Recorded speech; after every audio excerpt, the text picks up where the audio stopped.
del Señor Jesús esté en su vida, en su hogar y en su ministerio. Les saluda como siempre su humilde servidor, el evangelista Pineda Rivera. Bienvenidos a un programa más, a un video más, en los cuales vamos a estar hablando puntos muy controversiales, puntos muy tocantes y polémicos que en la actualidad siguen en debate. Sin más preámbulo, vamos a empezar. En este programa vamos a estar hablando acerca de la pluralidad de Dios y acerca de la unicidad de Dios. ¿Será verdad que existe la Trinidad de Dios en la Biblia? ¿O es una supuesta filosofía o especulación? ¿O será verdad que existe una unicidad de Dios en la Biblia? ¿O es una filosofía o otra de esas supuestas especulaciones? Todo eso y más, y entre otros puntos más controversiales, vamos a estar tocando en este programa. Hemos escogido uno de los libros pentateucos. Hemos escogido Deuteronomio capítulo 6, versículo 4. Procedo a leerlo y dice así: Oye Israel, Jehová nuestro Dios, Jehová uno es. Y el 5 del 4 dice: y amarás a Jehová tu Dios de todo tu corazón y de toda tu alma y con todas tus fuerzas. Que el Señor añada bendición y sabiduría. Dios simplemente aquí lo instruye a Israel diciéndole: oye Israel, Jehová nuestro Dios, Jehová uno es. ¿Por qué? Porque no existían dos padres, no existían dos padres de ninguna manera, al igual que no existían ni existen dos hijos. Simplemente existe un hijo, así como existe un padre. El hijo y el padre eternos en la eternidad, por la eternidad y sobre la eternidad, sobre el tiempo. Entonces Dios aquí instruye a Israel que simplemente hay un padre, no hay dos padres. Pero esto no está dejando de un lado a Jesús de ninguna manera, al contrario. Al contrario, aquí Dios simplemente está fundamentando el gobierno ejecutado de Él con su Hijo. Es lo que habla aquí el pasaje. El segundo punto que podemos ver aquí claramente, más abajo dice en el versículo: y amarás a Jehová tu Dios con todo tu corazón y con toda tu alma y con toda tu mente. Dios aquí está formando en Israel el carácter, la moral, porque Dios le está dando una orden a Israel: que no aprendan las costumbres de las naciones vecinas. ¿Por qué? Porque las naciones vecinas eran acostumbradas ¿a qué? A alabar estatuas, a alabar dioses ajenos. Eran acostumbradas a tener dioses hasta de demonios, hasta de animales. Y Dios se está encargando de que su pueblo, su nación santa, sus hijos, simplemente lo veneren y lo alaben a Él como único, verdadero Dios, sobre todos los dioses posibles dioses de estatuas que existían para ese entonces, que Él era el Dios verdadero, que Él era el que tenía el poder, que no, los otros dioses no tenían poder. Pero esta parte no está dejando de un lado al Hijo eterno del Padre, de ninguna manera. Al contrario, vuelvo y repito, es por eso que aparece el versículo aquí plasmado en la Biblia, no contradiciendo a los otros versículos. Simplemente hay un Padre, al igual que hay un Hijo y al igual que hay un Espíritu. Por lo tanto, Dios no podía utilizar otro lenguaje que no sea el lenguaje adecuado, de los cuales Dios sabía, Dios vía, y Dios, que lo sabe todo, podría ver que la única forma de hacerlo entender a Israel era simplemente manifestándose: Jehová vuestro Dios uno es. Porque el pueblo de Israel era idólatra, el pueblo de Israel era totalmente imaginario, y no iba lejos para hacer imaginación de otras cosas. Si usted regresa para atrás a Éxodo, donde dice: no tendrás dioses ajenos delante de mí. De hecho, el contexto de Éxodo 20, donde Dios da los 10 mandamientos, es Deuteronomio 6, 4. Entonces, no hay para qué tomar el texto y sacarlo fuera de contexto, dándole a entender a la gente otras cosas de ninguna manera. De hecho, yo me he encontrado con gente que simplemente quieren propagandar un monoteísmo y utilizan este texto para sacarlo de contexto, para forzar el paisaje y hacer creer a la gente, a las personas, que crean lo que ellos quieren hacerle creer o lo que ellos creen.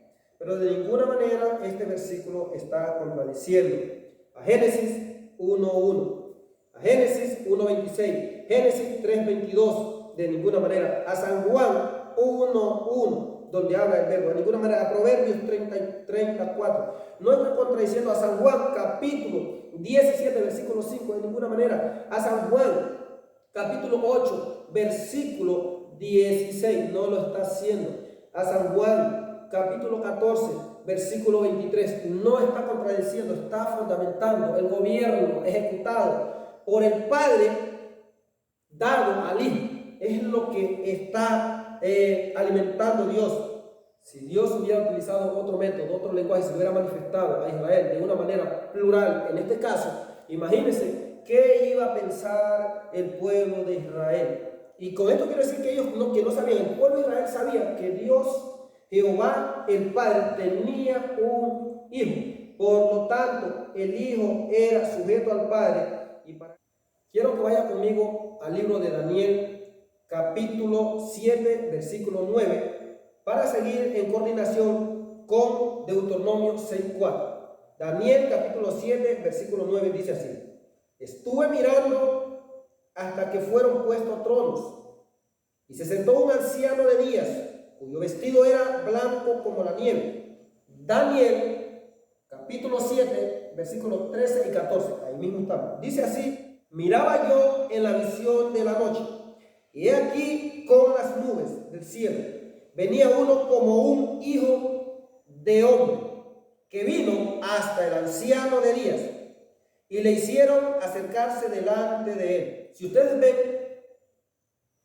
aquí vemos que Dios es el anciano de días, y el hijo de hombre es Jesús.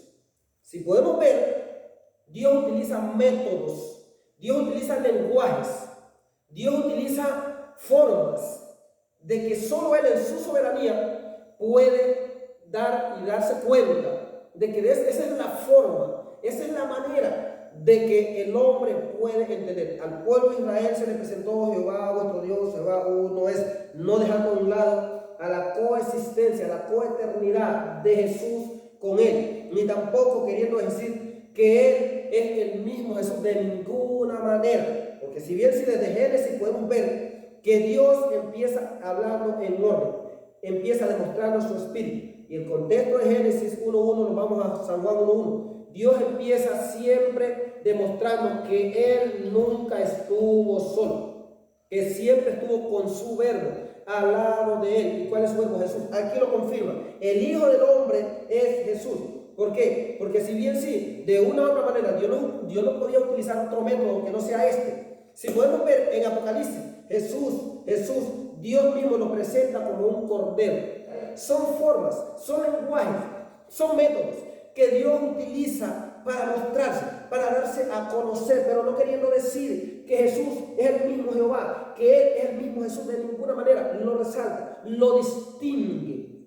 Ellos se distinguen, distinto del uno del otro, sin salirse del gobierno, sin salirse de la naturaleza, sin salirse de ese orden divino. Ahora, aquí quiero llegar. Cuando Dios le habló al pueblo de Israel, aparte de los 3 puntos que mencionamos, que dice: oye Israel, Jehová vuestro Dios uno es. Dios tiene simplemente una voluntad. Por lo tanto, como dije, Dios no podía utilizar otro método, porque iba a demostrar que tenía más voluntades. Y también Dios el Padre y Dios el Hijo gobiernan bajo esa voluntad, bajo una misma voluntad, no queriendo decir que son el mismo, no, gobiernan en esa voluntad y gobiernan en la misma voluntad, gobiernan en el mismo gobierno y gobiernan bajo el gobierno del Padre, gobierna el Hijo, haciendo distinción de ellos el uno con el otro. Su voluntad es la misma, el gobierno es uno solo y el resultado de ese gobierno es la unidad. Vuelvo y repito, existiendo en esa sola voluntad el gobierno de Jesús, en esa voluntad del Padre y en la voluntad del Padre, existiendo esa voluntad del Hijo y ese gobierno del Hijo, habiendo distinción entre ellos, el uno del otro, el gobierno es el mismo, la voluntad es la misma, y el resultado de ese mismo gobierno, sin dejar al lado el uno del otro, y el resultado de esa misma voluntad, de esa sola voluntad que tiene el Padre, trabaja bajo la voluntad de ese Hijo, y ese Hijo trabaja bajo la voluntad de ese Padre, el resultado de esto es simplemente algo sencillo que usted tiene que tener en cuenta. Algo sencillo. El resultado de eso se llama unidad. Unidad. Ahí se resume simplemente esa voluntad, ese mismo gobierno y esa misma coexistencia que ha tenido el Padre en compañerismo con su Hijo. Unidad en pluralidad. Unidad en pluralidad. Simple y sencillo. Ahora, vamos a seguir más adelante. Quiero que vaya al libro de los Hechos, capítulo 7, versículos 55 y 56. Miren lo que dice. Dice así. Pero Esteban, lleno del Espíritu Santo, puesto los ojos en el cielo, vio la gloria de Dios y a Jesús, que estaba a la diestra de Dios.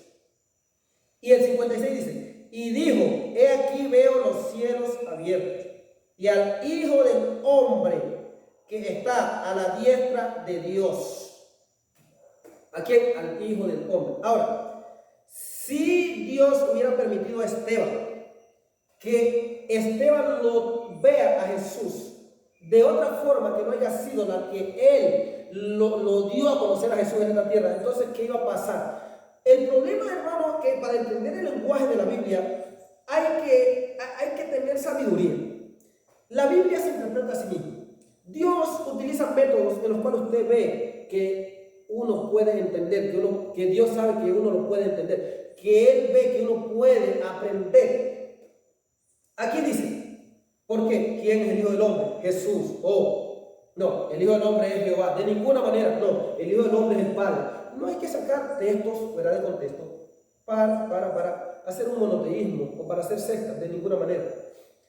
Aquí se presenta, acá en Daniel, como el Hijo del Hombre. Aquí en Hechos se presenta como el Hijo del Hombre. ¿Por qué? Porque esa era la forma que Dios iba a dar a conocer a Jesús, a su Hijo, como un hijo de hombre, como un cordero, como un animalito que iba a ser sacrificado o crucificado. No podía mostrarse Dios de otra forma, de otra manera, porque esa fue la forma que Dios se dio a conocer a través de su Hijo Jesucristo, no queriendo decir que es el mismo, de ninguna manera. ¿A qué quiero llegar yo? Aquí. Si yo repito el pasaje, dice, pero Esteban, lleno del Espíritu Santo, puesto los ojos en el cielo, vio la gloria de Dios, vio la gloria de Dios, y a Jesús, que estaba a la diestra de Dios. Y sigue diciendo el 56, y dijo, he aquí veo los cielos abiertos, y al Hijo del Hombre que está a la diestra de Dios. A la diestra de Dios. Diestra. Siempre venimos diciendo que la palabra diestra significa al lado, o significa la misma majestad, la misma autoridad, poder, dominio, reino, gloria. Gloria también, majestad, dominio, poder. Este es un lenguaje griego, diestra, al lado, diestra, derecha. Ahora, Hechos, capítulo 7, versículo 55. ¿O es que no se puede entender algo más claro de lo que está hablando allí? ¿Por qué Esteban dice, veo la gloria de Dios? Y dice, y a Jesús. Porque Esteban, según la ley, según la enseñanza, nadie podía ver a Dios, ningún hombre, y viva. Era ya algo que estaba escrito, que nadie podía ver el rostro de Dios. Por eso Dios lo manda a su Hijo, Por lo tanto, Dios le demuestra simplemente lo que le hizo ver a Moisés, su gloria. Pero a Jesús sí permite que lo vea, testificando, confirmando que siempre Jesús ha estado, ha existido, y que Jesús es Dios porque es Hijo de Dios. Jesús gobierna, ¿por qué? Porque Dios le dio ese gobierno, en ese mismo gobierno, no saliéndose de ese gobierno. Si Juan 1:1 hubiera dado algo definitivo, y Deuteronomio capítulo 6, 4 hubiera dado algo definitivo, habría un monoteísmo. Pero mire que no, simplemente la Biblia deja la apertura claro. ¿Para qué? Por la existencia de la pluralidad de Dios en Jesús, en su Espíritu. Por eso no hay algo definitivo ahí como queriendo decir que existe un monoteísmo, de ninguna manera. De ninguna manera. Entonces por eso Juan escribe con, ¿sí? En el principio era el verbo y el verbo era con. Y abajo testifica y el verbo era Dios. ¿A qué se refiere? El verbo era Dios. ¿Por qué? Porque abajo dice el verbo era Dios, está arriba. En el principio el verbo era Dios, la palabra en Dios, la palabra en Dios. Y el verbo era con, es Jesús, es Jesús. Génesis 1:1. Génesis 1:26. Génesis 3:22.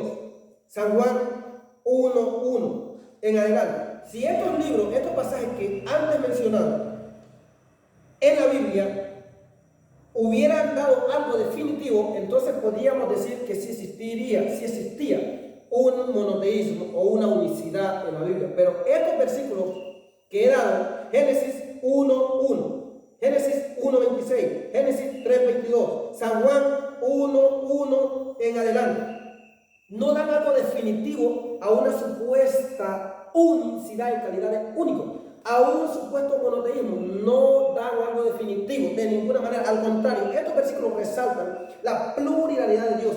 Estos versículos resaltan en realidad la Trinidad de Dios basado en la Biblia, respaldado en la Biblia desde Génesis hasta Apocalipsis y para allá vamos.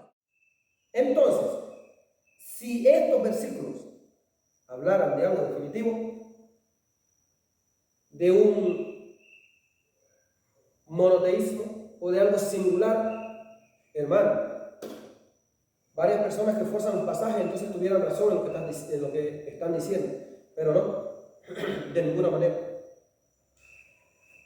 Vuelvo y repito, Dios tiene una voluntad, Dios tiene un gobierno, ¿sí? Dios tiene un hijo y ese hijo tiene un padre y ese Dios tiene un espíritu. Por lo tanto, lo que quiero decir es, escuche bien en este gobierno de Dios cómo se maneja esta voluntad de Dios, cómo se maneja esta pluralidad de Dios, cómo se maneja. Escuche bien. Jesús, la persona de Cristo y la persona de Jesús como hijo y como divino, en el tiempo y sobre el tiempo, en la eternidad y sobre la eternidad, Cristo ha sido el Hijo de Dios. En la eternidad, sobre la eternidad, en el tiempo, sobre el tiempo, la persona de Jesús y la persona de Cristo en el mismo gobierno y en esa misma voluntad, siempre ha sido hijo de Dios. Siempre ha sido hijo de Dios en la eternidad, sobre la eternidad, en el tiempo, sobre el tiempo, en el gobierno, sobre el gobierno. Siempre ha sido hijo. ¿Cómo? En carne y divino. Es lo que nos enseña la Biblia. Eso nos enseña la palabra de Dios. Ahora, voy a comentar algo más fuerte y quiero que no pierda el hilo. Siga en esto que vamos a visitar otros pasajes bíblicos que confirman siempre la existencia del Padre coeterno con el Hijo y el Hijo coeterno con el Padre. Yo no sé por qué agarran varios textos por ahí para querer hacer algo que hasta el día de hoy yo no sé qué es lo que quieren hacer. Algo claro. Pero miren, quiero que vaya conmigo a Romanos capítulo 8, versículo 32. Romanos 8:32. Vamos para allá, Romanos 8:32. Dice así. Romanos 8:32. El que no escatimó ni a su propio Hijo, sino que lo entregó por todos nosotros, ¿cómo no nos dará también con él todas las cosas? Aquel que no escatimó ni a su propio Hijo. Y escuche bien, no está hablando, esta palabra no está hablando como Mesías, como enviado o como humano o en la carne. No está hablando de eso. Si usted estudia bien el versículo, dice aquel que no escatimó ni a su propio hijo. ¿Qué quiere decir? Para uno mandar a un hijo a sufrir o a encomendarle una tarea, el hijo ya debe de haber existido. O sea, ya tiene que existir ese hijo. Entonces, esto está hablando desde antes. O sea, que Dios no consideró ni a su propio hijo, sino que dice que lo envió. ¿Por qué? ¿Por qué? Porque el pecado fue desde antes. Entonces dice, el que no escatimó ni a su propio hijo. Esto no tiene nada que ver con que haya sido solamente Jesús en la carne, de ninguna manera. Cuando la palabra dice aquí, el que no escatimó ni a su propio hijo, sino que lo entregó por todos nosotros, en Romanos capítulo 8, versículo 32, vuelvo y repito, para uno no tener consideración de un hijo, ¿será que el hijo no existe antes? Porque de otra manera, ¿cómo puede dar lenguaje entonces de que no escatimó si fuera supuestamente cuando Jesús era carne? Mire, está hablando en la divinidad de Jesús, en la eternidad de Jesús.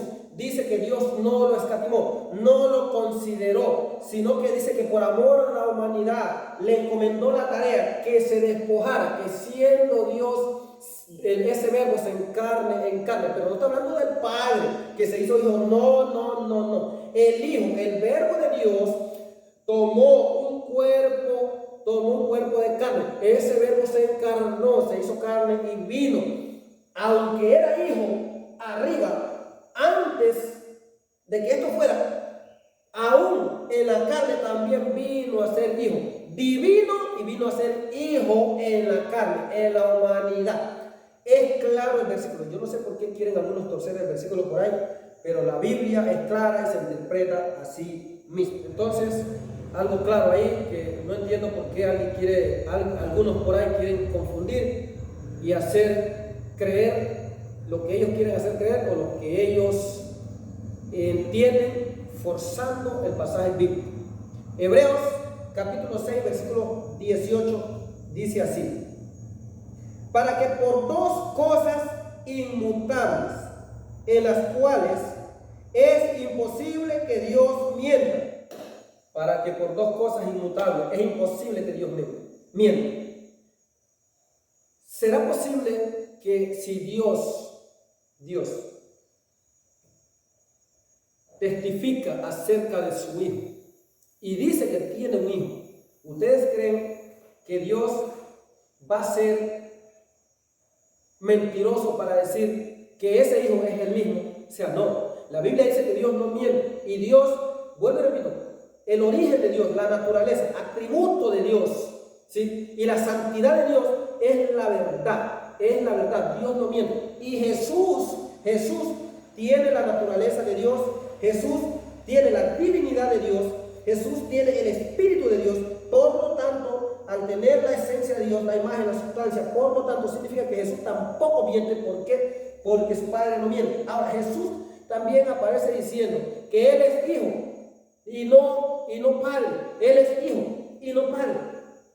No tiene la necesidad de Jesús venir a jugar con la mente del hombre diciendo que Él era padre y que ahora el Padre se hizo hijo. O sea, no tiene de ninguna manera. O sea, Él no miente. Entonces, a las personas que utilizan este tipo de lenguaje diciendo que Dios el Padre se hizo supuestamente hijo, entonces ¿dónde dejan atrás los otros versículos donde dice que es imposible que Dios mienta?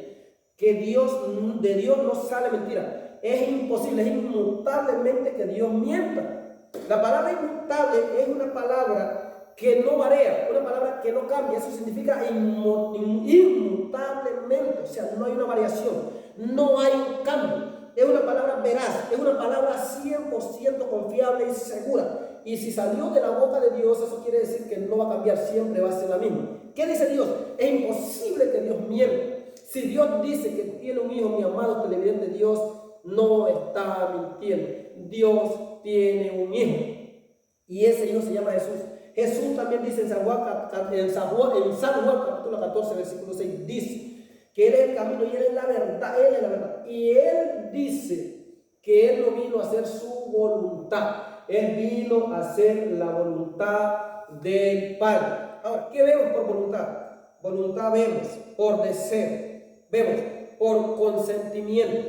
Eso significa la palabra voluntad, de tener animación, de querer algo. Eso significa voluntad. Ahora, ahí está el versículo en Hebreos 6, 18.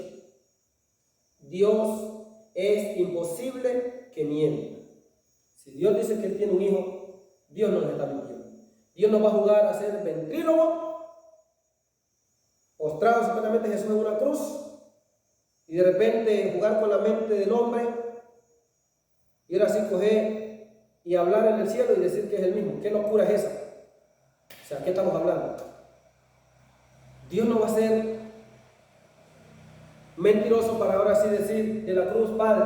O sea, los mentirosos somos los hombres. Los mentirosos son los hombres, no Dios.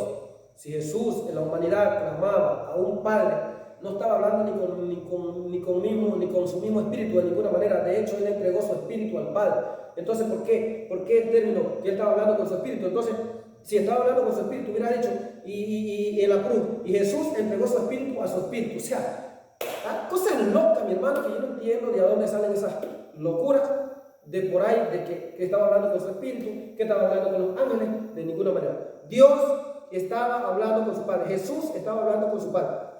El Padre, desde el cielo, cuando habló, estaba confirmando que ese era su Hijo. Desde el cielo era su Hijo. Hasta cuando vino en la encarnación, que no lo escatimó y lo envió a morir, era su Hijo. Quiero que vaya conmigo a Apocalipsis capítulo 4, versículos 2 y 3.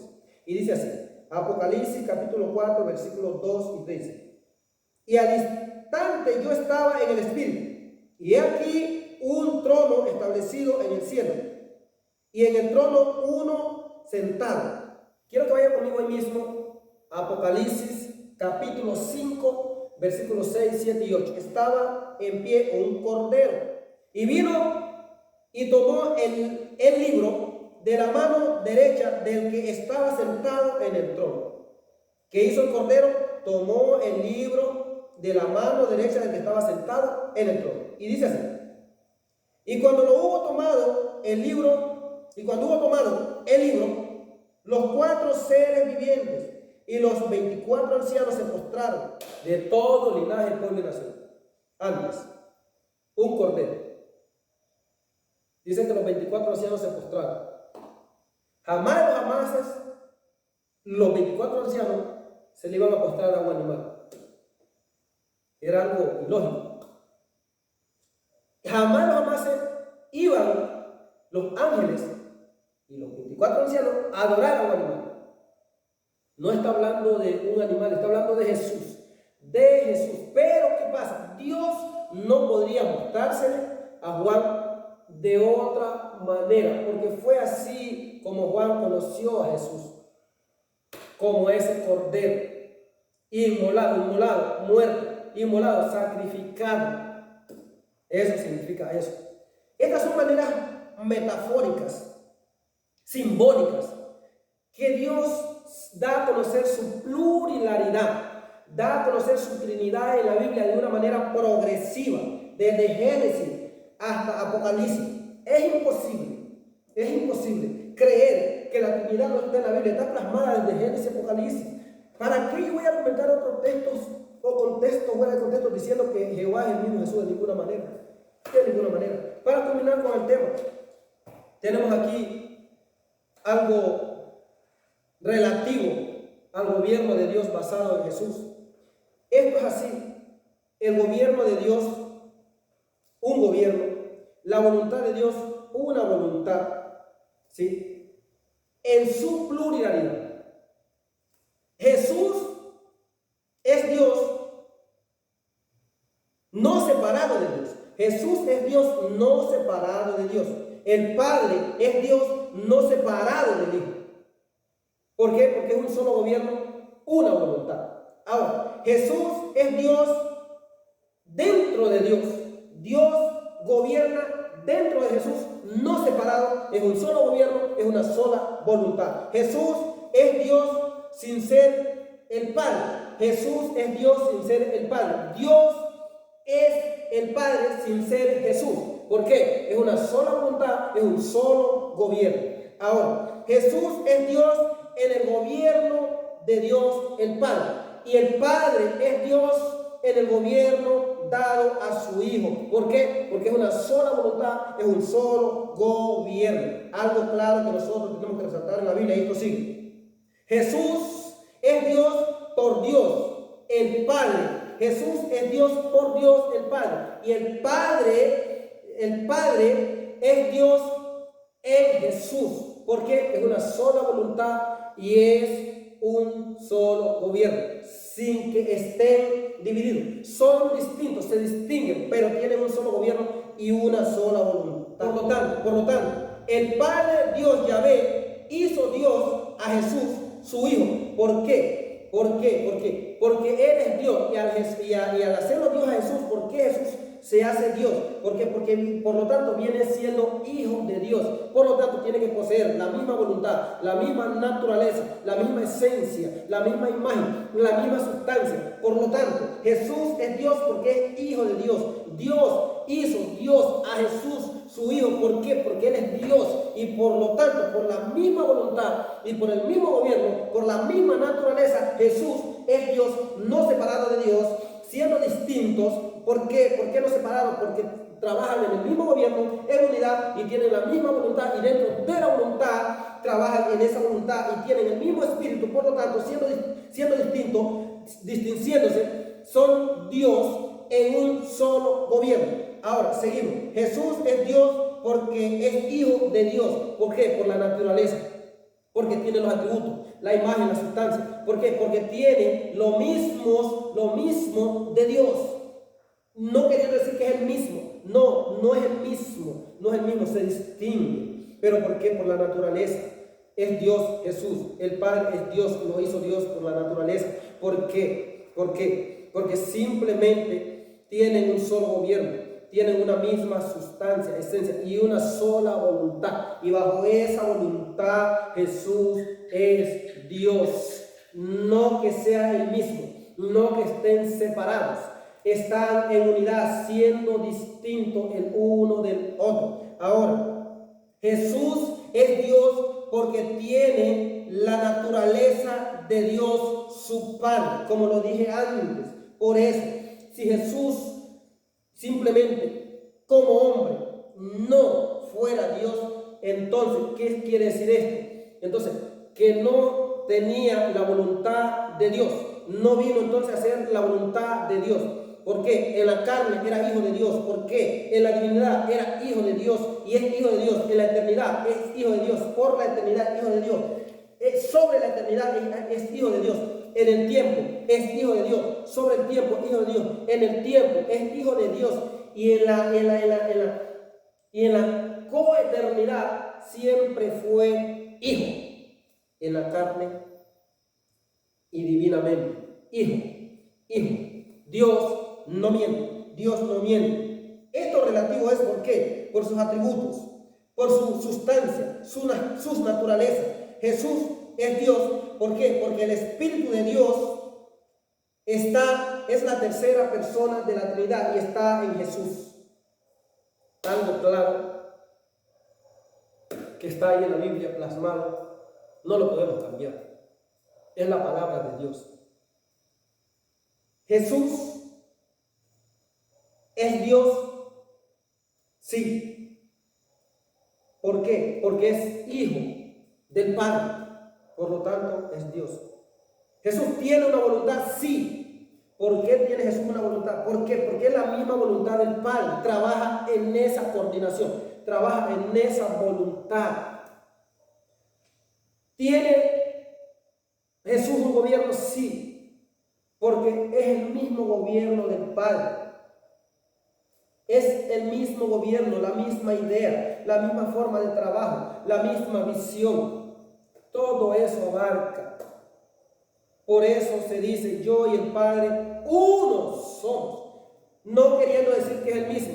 No, uno somos. ¿Por qué? Porque lo que acabamos de decir. ¿Por qué? Porque tiene la misma voluntad, una sola voluntad. Jesús y el Padre trabajan dentro de esa voluntad. ¿Por qué? Porque tienen un solo gobierno. Jesús y el Padre trabajan en ese solo gobierno. Y el resultado es unidad. ¿Por qué? ¿Por qué Jesús es Dios? Porque es hijo de Dios. Obviamente, al ser hijo del Padre, tiene la naturaleza, tiene la imagen, tiene la sustancia, tiene la divinidad, tiene la misma naturaleza de ese Padre. Por lo tanto, es Dios. Porque obviamente, si es hijo de Dios, no podía ser un humano de ninguna manera. Entonces, por todas estas razones características, ¿sí?, siendo distintos, no están separados. Están, ¿por qué? Por lo que venimos diciendo, ese mismo gobierno, esa misma naturaleza, esa misma voluntad, ¿sí? Pero existen, el Padre es uno, el Hijo es otro. San Juan 5:26, porque así como el Padre tiene vida en sí mismo, le ha dado de tener vida al Hijo en sí mismo. No está hablando en la carne solamente, está hablando de una manera que Él siempre ha existido, una manera divina. Y el contexto de San Juan 5:26 es simplemente San Juan capítulo 8 versículo 16 y San Juan capítulo 17 versículo 5, donde dice: ahora pues Padre, glorifícame con aquella gloria que tuve contigo antes que el mundo fuese. San Juan capítulo 17 versículo 5, ¿sí? Y también en San Juan 8:16 dice: porque no soy yo solo, soy yo y el que me envió, el Padre. En otra versión dice: Padre, yo salí de ti. En pocas palabras, Padre, tú me hiciste, Padre, tú me formaste. Y amados hermanos, mis hermanos televidentes, más claro de ahí no pueden estar. Que Dios me le bendiga en la paz y el amor de Jesús.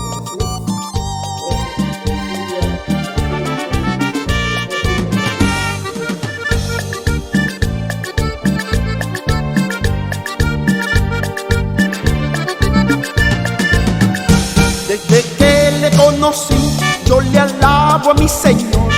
Desde que le conocí, yo le alabo a mi Señor, porque ahora soy feliz con Jesús mi Salvador, porque ahora soy feliz con Jesús mi Salvador.